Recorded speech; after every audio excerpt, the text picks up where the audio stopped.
Ito mga ka-alpha, panoorin nyo to. Makikita nyo na may mali sa proseso ng ginagawa na itong mga pulis. Kasi lagi akong nanonood sa mga vlog ni Colonel Pusita.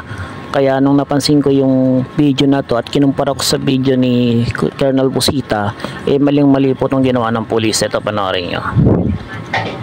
Pinapakita namin sa inyo yung proseso, ha.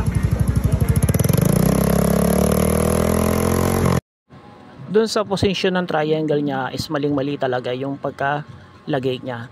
So ito, panoorin niyo yung paliwanag ni Colonel Pusita ukol sa mga ganitong proseso sa tamang posisyon ng paglagay ng gadget at nung triangle.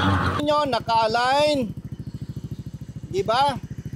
45 degrees, kalating metro, balanse sa level ng butas ng tambutso.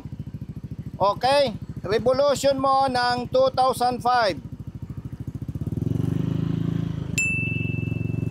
O, di ba?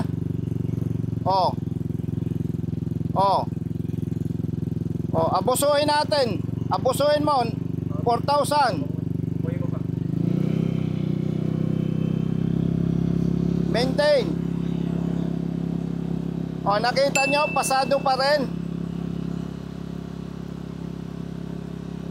O, nakita nyo, pasado.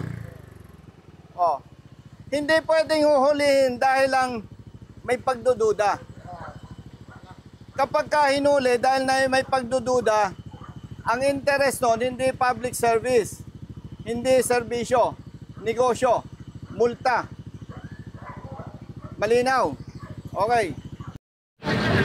So malinaw na malinaw sa ginawa ng pulis, bali.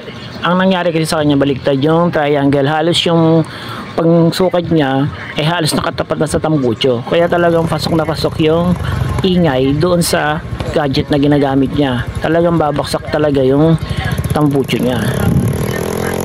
Siguro naman bago sila pumasok sa ganyang proseso ng panghuli, nag-seminar na kung ano yung dapat nilang gawin. Sobra na po sa 99. Okay, baklas. Papatay na po, tapos babaklas.